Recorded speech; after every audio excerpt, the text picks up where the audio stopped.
Tonight on Nation to Nation, all this week Indigenous delegates have been meeting Pope Francis in Rome. They want him to visit Canada and apologize for abuses at residential schools. According to Professor Niigaan Sinclair, contemporary reports of abuse must be investigated too. It's something that has to happen in the Catholic Church for it to continue to have any merit or standing, or for any apology to have any meaning at all. Without that, it's basically an empty gesture. Earlier this week, two NDP MPs tabled private members' bills. They aim to hold Canadian mining companies accountable for alleged misconduct abroad, where royalties often trump the rights of Indigenous people and communities. It's considered development, but of course it's not development for the Indigenous people whose land is being destroyed by these Canadian mining companies. Welcome to Nation, I'm Brett Forster. An Indigenous delegation to Rome will wrap up tomorrow following another meeting at the Vatican between Pope Francis and emissaries from First Nations. They're expected to continue pressing the pontiff to apologize for the Catholic Church's role in residential schools, ideally during an upcoming trip to Canada. Well, an apology is one thing, but reconciliation is what happens after. That's according to Winnipeg Free Press columnist and Indigenous Studies professor Niigaan Sinclair, who joins me now to elaborate. Welcome to Nation. Thanks for having me. Miigwech. So Métis and Inuit dignitaries already had their hour-long audiences. There was one with First Nations delegates today. What has stood out to you about this trip so far? Well, I think beyond anything else, the most important thing is to notice the strength and the resilience and the power of survivors who bravely have faced off against the head of the very church that abused mentally, physically, sexually them as children, and bravely were able to speak to that Papal leader, who has been resisting the right thing to do for a long period of time. And so, watching the survivors tell their stories in front of a pope, I mean, just think about how brave that is. And I've been blown away by the remarkable work that they've done over there from all delegations. What will you be watching for coming out of tomorrow's meeting? So tomorrow, the entire delegation and their families, I mean, we have to remember that many of the delegates have brought their families, their grandchildren along with them, will face the Pope, where it's widely expected that the Pope will promise to come to Canada. Now, it hasn't happened yet, so we're not 100% certain, but are fairly certain that the Pope will agree to come to Canada. And all signs are pointing to a tour of Indigenous communities, probably a trip to Manitoba or Saskatchewan, maybe northwestern Ontario. Sorry about that. That's all right. Live TV. Yeah. And so it's widely expected that Pope will agree to come to Canada and fulfill TRC call to action number 58, and which was what the Truth and Reconciliation Commission required, that the Pope come to Canada and face survivors on this side of the ocean, not like 2009 where he gave a very private statement in a very private meeting to a small group of led by Phil Fontaine and the AFN delegation. Now, in your Monday column, you wrote that an apology is just a start. So what needs to happen after? So there's four major things that need to happen. The first is that the Canadian Catholic Church has to pay their legally mandated compensation. That's $60 million. Some people are talking about $30 million, but it's around $60 million because of all the other things that are owed. The second is the return of stolen land that the Catholic Church has held as a result of getting land for running residential schools and churches. Third, there has to be some kind of wide-scale promise to release documents. And when I say documents, I'm talking about the stolen materials that are both in the Vatican and in Catholic archives. Those are things like taken from our communities. Those are beadwork. Those are images and things from ceremonies and so on. And then fourth is there needs to be some kind of massive investigation into the church as to why do these abuses keep happening and nothing seems to change. Even the Pope releases major statements, and the abuse continues within the church. So because the church is so present in many of our communities, something has to be done at a global level, because the fact is that the church simply cannot be trusted to investigate itself and to deal with the issues of sexual, physical, mental abuse globally. And so the fourth one is perhaps the most ambitious, but it's something that has to happen in the Catholic Church for it to continue to have any merit or standing, or for any apology to have any meaning at all. Without that, it's basically an empty gesture. Well, how optimistic are you some of these things actually will happen, given the Church's history of ducking accountability, as you just laid out? It's important, I think, to... there was a Métis survivor who was on earlier in the week and was in one of the early delegations, the first delegation with the Pope. And her name is Angie Muir. And, you know, she came out and she said that I got to hug the Pope. And it was a very emotional moment for her as an Indigenous Catholic. The fact that she got some peace from that tells you that this meeting is not a failure, but it is something in which, without an apology, this would be a relative waste of time. And what I mean by that is that it's important to recognize that it's important for people to hear their stories, to speak their stories. There's been global attention played on these delegations, perhaps more than ever before. I remember all this week I've done interviews with Reuters, with Italian newspapers, with even Eastern European newspaper. So the fact is that the Catholic Church took so long to do the right thing, it's almost as though it feels very empty. And I think a lot of people on social media have voiced that opinion. But the fact is that the Catholic Church did this not because of Indigenous peoples, but because of Catholics globally were so upset about the unmarked graves that are being found at residential school sites run by Catholic churches across the country. So what that tells you is that the Catholics in Canada and across the globe have some sway. And that's different. That's a different story. And so I think it's only a matter of time before the church will do the right thing. I'm not sure it will be today. Maybe it will be tomorrow. It will eventually happen, however. I think you've made an important point there, which is that survivors need to be at the forefront of all of our mind right now. What do you think an apology at least and reparations at most could mean for survivors out there? Like reparations? Or an apology. At the very least, an apology. Yeah, well, an apology will give a first step towards reparations. So, like, we have to realize that an apology really isn't for Indigenous people. It's for those an opportunity to have reparations, to return stolen land, to pay the compensation which is legally mandated, and then, of course, to try to deal with the issues of the abuse within the church. Those are the actions that have to take place. And we know that anyone can tell you that when you're in an abusive relationship, someone who says sorry means nothing if the abuse continues. And so that's what needs to happen for the Catholic Church. Now, you mentioned a little earlier there was a meeting with the Pope in 2009. There have been delegations before. What do you think the historic significance of this particular meeting is going to be? If the Pope comes to Canada, I mean, that's a rare occasion unto itself. If the Pope comes to Canada and only goes to one place, let's say Toronto, maybe goes to Parliament, the fact is that won't be enough.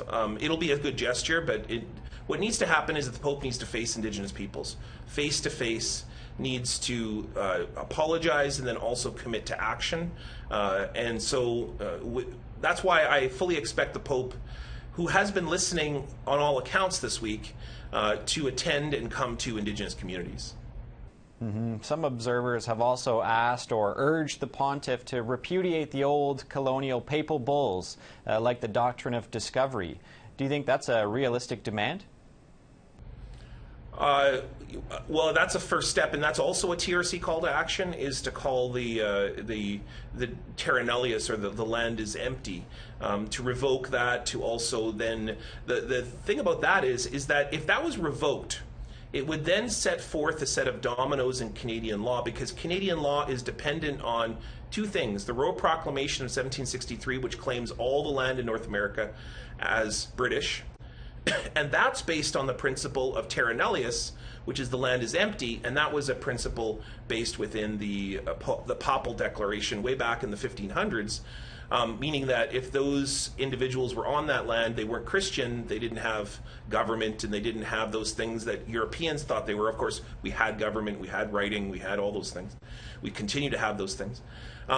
It would set forth a set of dominoes that Canadian law would have to do a number of gymnastics to then justify itself, because it would be like if you play the game Jenga, it would be like pulling the bottom brick. The house would still stand, but it would be very teetering.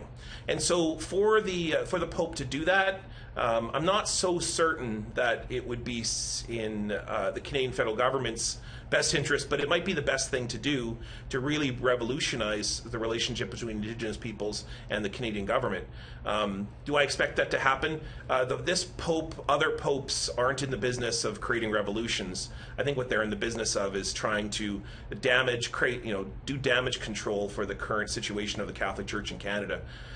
They want to look good to other Catholics. They want to begin to rectify some of the relationships with those Canadian Catholics for fundraising, for all the other purposes that involve the church continuing in Canada. And then I like to think that it is a little bit about doing the right thing. So I think the Catholic Church does have a role to play in doing the right thing, but perhaps maybe not in a revolutionary way. All right, I think that's a good place to leave it. Mr. Sinclair, thanks for your time. We'll all be certainly watching tomorrow. Yeah, miigwech, and thanks so much for having me. All right, we have to take a break. When we return, we'll discuss a new bill that aims to curb international abuses by Canadian mining firms.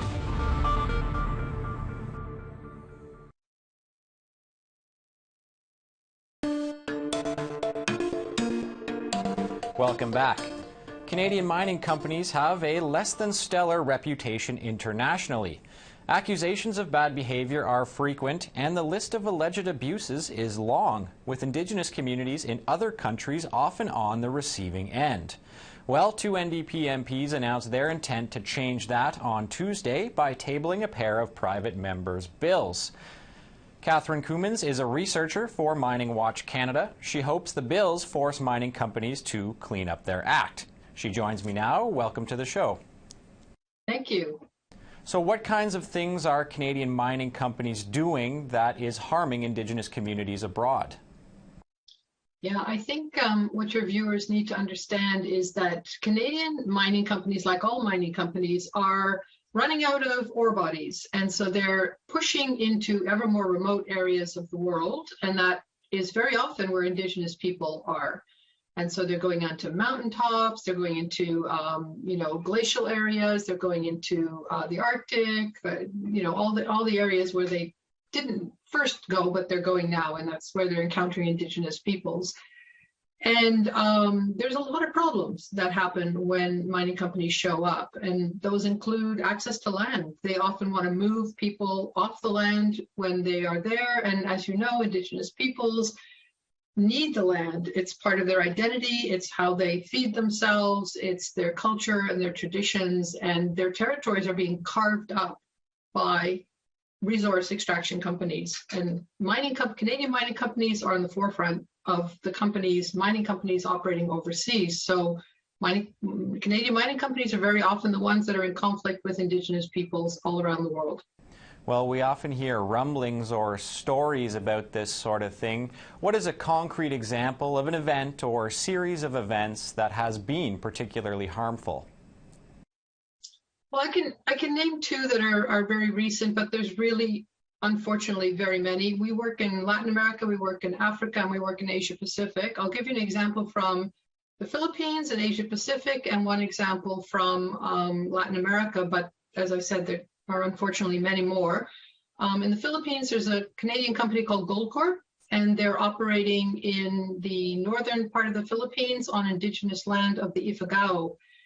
And the Ifugao have been opposing this mine because they're trying to protect their land, their livelihood, their cultures, their traditions, and their territories. And the company has been very annoyed with the fact that they're opposing the operations of this company.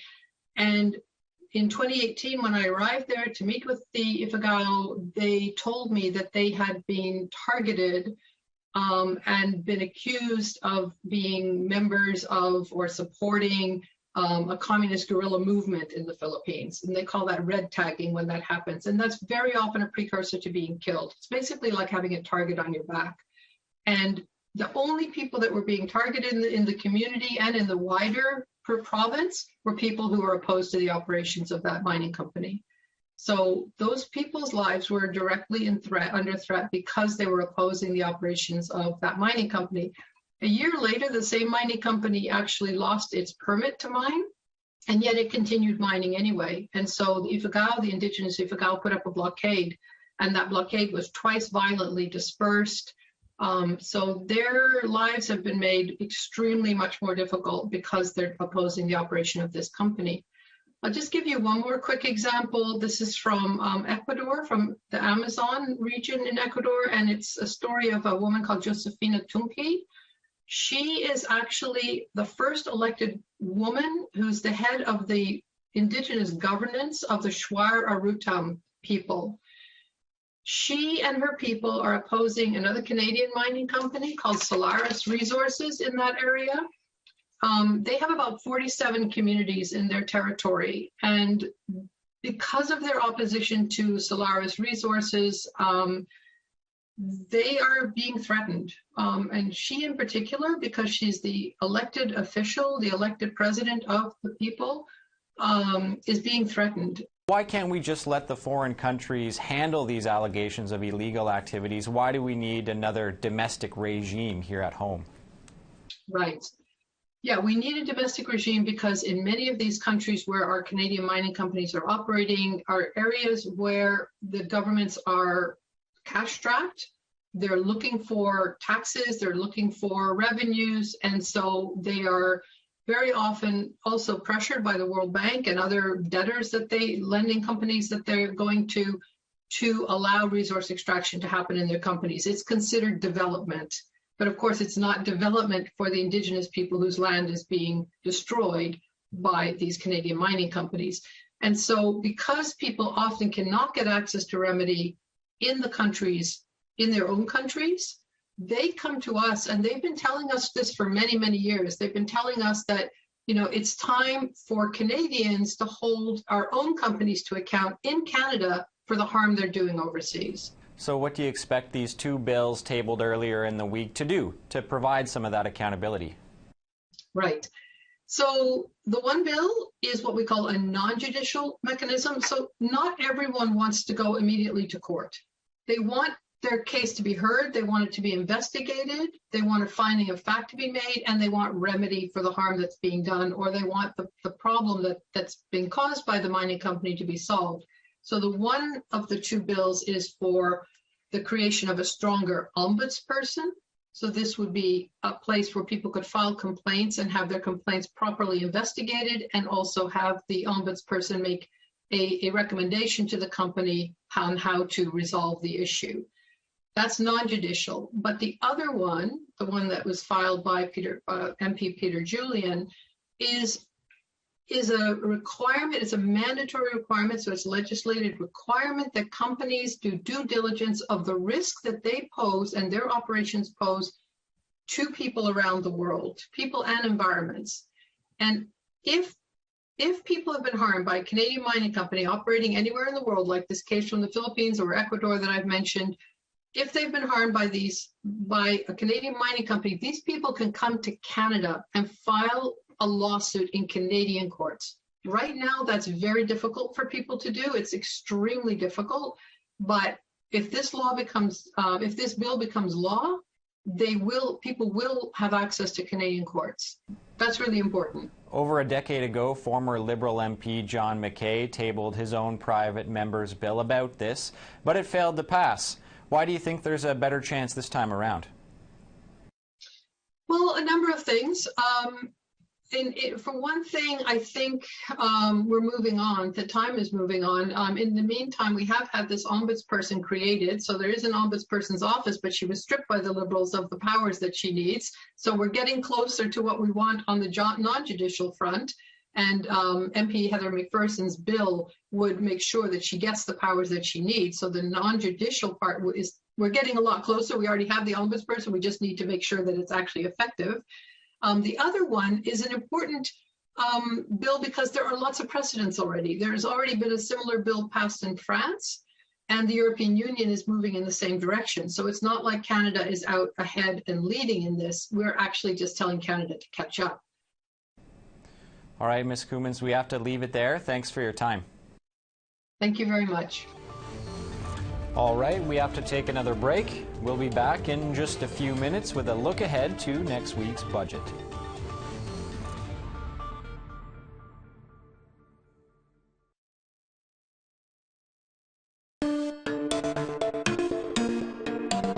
Welcome back. Next Thursday is Federal Budget Day, and following the Liberal NDP deal, it's anticipated to be a big one. The two departments responsible for Indigenous affairs have asked for a total of $45 billion. Of this, about half would go toward legal settlements. Crown Indigenous Relations Minister Mark Miller defended the spending plan at a parliamentary committee last week. Here's some of what he had to say.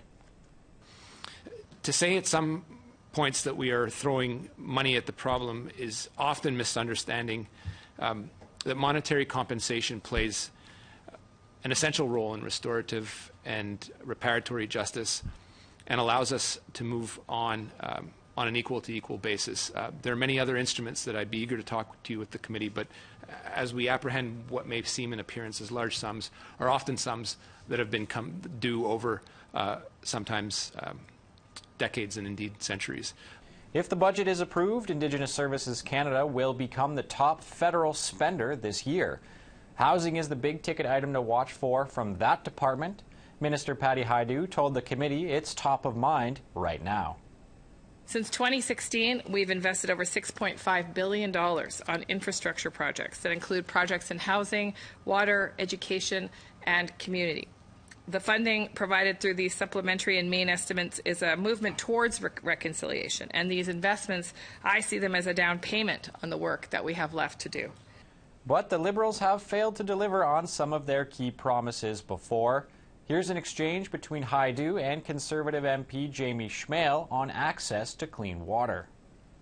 And I will say that communities are working incredibly hard with Indigenous Services Canada. It's not a lack of money. Sometimes there are barriers in place that require multiple steps prior to the infrastructure being installed and working efficiently. And why did your party promise to end them by 2019 if you knew the problem was that big? Well, I think it was a commitment by the Prime Minister that everybody in this country deserves clean drinking water. And of course, there are some. Agreed, but you promised. And we're going to honor that promise, sir. We are continuing to work on that. A couple years late. Again, imagine how further ahead we would have been had this work had been ongoing over the decade that the Conservative Party held power. I will just say this. We are committed to ending these long-term drinking water advisories. We work respectfully with communities. The money is in place. The Parliamentary Budget Officer has indicated the money is in place. We've closed the gap on operating and maintenance expenses. And so I have every confidence that we will be able to work with our partners to get this done. Well, Minister, think of how much further ahead we'd be if the party in power actually kept their promise. We will have more coverage on that next week, but that's all we have for you tonight on Nation and Nation. I'm Brett Forster. Thanks for watching, and have a great evening.